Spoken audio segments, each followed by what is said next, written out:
Yo mga idol, kamusta? Sports Talk PH nga pala. Ang pahayag ni Berlanga, pag-usapan natin yan mga idol. Ngunit bago ang lahat ay huwag kakalimutang mag-subscribe at i-click ang notification bell button for more sports talk. So matapos nga pong matikman ng knockout artist na si Edgar Berlanga ang kanyang kauna-unahang talo sa kanyang buong professional boxing career kagabi sa kamay ng Mexican superstar and current unified super middleweight world champion Canelo Alvarez, ay mangiyak-ngiyak nga po ito sa kanyang naging post-fight interview. At dito din po inamin ni Berlanga na sa katunayan umano ay idolo niya daw talaga si Canelo.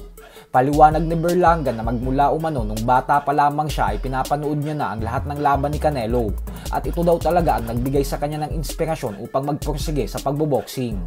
Bukod dyan ay aminado din si Berlanga na si Canelo daw talaga ang tunay na hari sa sports ng suntukan. Kaya naman lubos umano ang pasasalamat niya dito dahil binigyan siya nito ng pagkakataon na magtuo sila sa ibabaw ng lona. Dagdag pa ni Berlanga na ang nakakalungkot lang daw sa parte niya ay dahil bagamat sobrang iniidolo niya si Canelo ay hindi naging maganda ang unang pagkakakilala nila sa isa't isa. Gawa ng magkalaban daw agad kasi sila. Napilitan umano siyang bastusin at walang hiyain si Canelo sa mga press conference nila upang ipakita dito na hindi siya natatakot.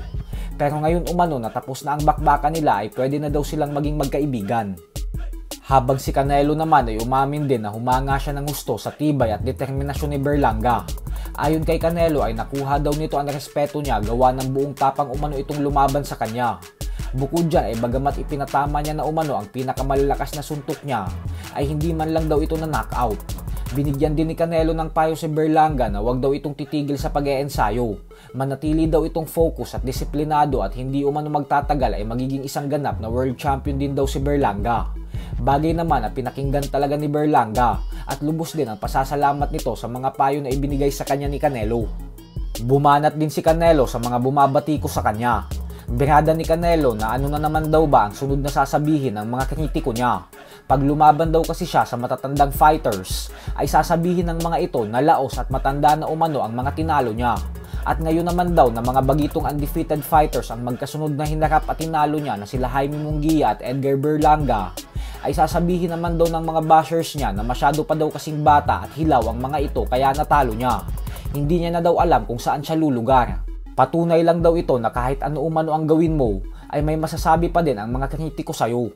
Sa kabilang banda naman mga idol ay nakasilat nga po ang bata ng MP Promotions President Sean Gibbons na si Ricardo Salas sa undercard ng Canelo versus Berlanga. Ito po ay matapos niyang talunin via third round knockout ang yamadong si Royman Villa. Bago mag-umpisa ang laban ay halos walang naniniwala na kayang manalo ni Salas sa bakbakan na ito. Kaya naman naiwang gulat ang mga fans matapos nitong patulugin si Villa. Dahil sa panalong ito ni Salas ay umabante na ang kanyang record sa 20 wins with 15 knockouts at 2 talo lamang.